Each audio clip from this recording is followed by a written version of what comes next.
Dames en heren, Alessandra Covini.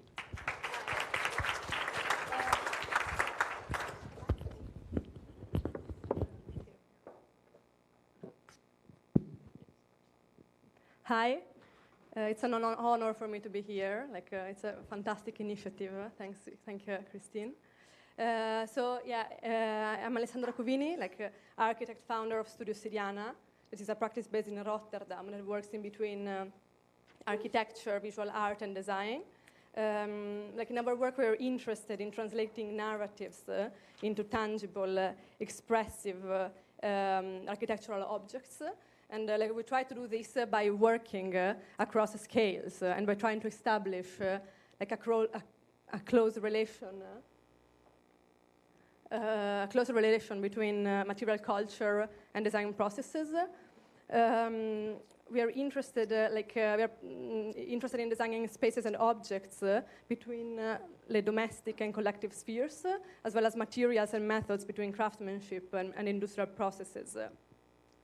We are particularly interested in the public realm and how it can be more how it can be inclusive without becoming neutral, polished, and generic.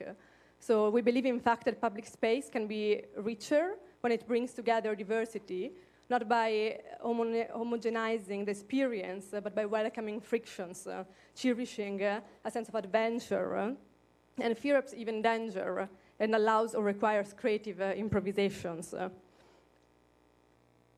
So I will show you 3 examples of our work to further explain how these themes inform our project. The first one is the playground in Vleuten that will be built in 2019, and is an artwork to be used to play, where we wanted to design a place that doesn't dictate how to play, but rather foster the children's imagination, allowing for different possibilities of uses where the act of playing would be not dictated, but taken as something to invent. So we wanted to design the space for the possibility of playing and for the children to invent stories and rules to do so. The playground is a landscape at children's height and is a space to pass through and explore, with a variety of surfaces to be touched or climbed. And it will be built in colored concrete with different finishing. And in all of our projects from very early stages, we work and experiment with models and materials, usually in close collaboration with manufacturers. Another example of this approach is Petrified Carpets, an installation of concrete elements inspired by forms found in the Persian carpet and garden. These are brutalist toys, objects in which materials and forms become a way to tell narratives and to invite for new rituals. They can become an unexpected discovery in the city or inhabit a clearing, becoming an hidden garden. The third project is the Prix de Rome project called Amsterdam Allegories. It's a proposal for a new type of public realm in Sixth Avenue in Amsterdam. After studying the new developments in Amsterdam North, I realized that the vocabulary for its future public domain seems made mainly by bold icons, polished boulevard and waterfronts, fancy harbor with historical ships. I find that often public space have a sort of mild design which follows a vocabulary that is a bit similar, and a bit similar to many places in the world, which led to a sort of globalization of the urban experience.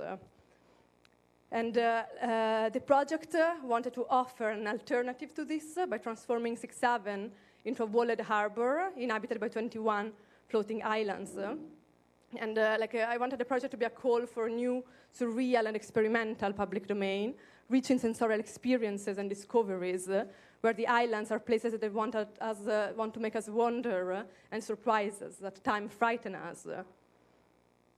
And the islands are also built allegories, so each one refers to narratives, forms, types, and natures found in the city and its expanded territory, its part, the lake, the polders, the fields.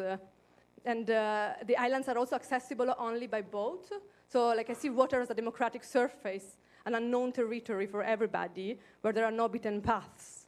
And because water enhances encounter, so on water we're closer to fellow humans. we cheer to others, we help each other, like in moments of danger, or for example, just while mooring the boat or stepping into an island. Like also the island mode have been defined by a program. Like the islands are different worlds that offer like many different possibilities of uses and misuses. This is the shore island, and like in a way, it's a tribute to the Dutch coast. So a thought on the relation between like the city and the territory, and also on the relation between leisure and fear. So it reflects also like on coastal erosion, on sea level rise. But also like with a sense of optimism. And it's also a vast sandpit from which roofs and chimneys emerge that can be dug, like excavated or buried and hidden by use. This is the Coal Mountain, an echo to the coal heaps down in the harbor. It's a setting for unconventional campfires or barbecues. So like the islands are also places where, at the very least, different social groups can cross paths, share space. But it's not only a place where different groups of people meet. It's also a place where Amsterdam citizens meet other species, a place to cultivate a more nuanced relation with nature, a place that offers the possibility of encounters between humans and other animals, plants and minerals. Where Amsterdam citizens meet the territory they inhabit, so the fluxes of water, the migratory birds, the heaps of materials on the shore, and also the lost elements of architecture, like the long-gone Obelt bathhouse that used to be on the shores of Amsterdam North, which is reimagined as a place where humans can swim alongside fishes. And there are also places where like new civic rituals arise, like the civic hot tube, where warmth is regulated by the collective effort of 6 independent chimneys. And like these chimneys have an ambiguous scale, so between the domestic size of an individual, like home chimney, and the collective scale of the island, and certain kind of chimneys found in the port. So beside being harbored in 6-7, the islands move across the city, creating new and unexpected, estranging figures and encounters with other figures of the landscape.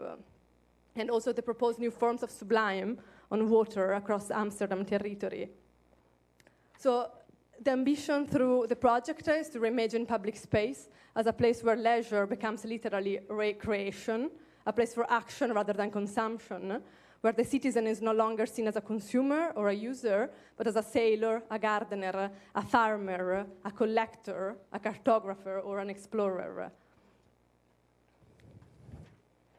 And like to conclude, like there are 3 points which I'm trying to develop with my work, and I would like to bring on the table. One is that I feel that we need of thinking and designing across scales, from an intimate scale to a collective one, and to establish a relation between material culture and design. And second, I feel that it's like quite important to think at other models and possibilities of public realm that can think and to think at a certain kind of design that can qualify public space, to make it truly inclusive, not by being neutral or generic, but by making them more specific, by giving shapes to new rituals through like expressive, tactile, and material forms. And in a way, the Prix de Rome project, to me, is not only a visionary project, but it set the basis for new projects that can be built and materialized.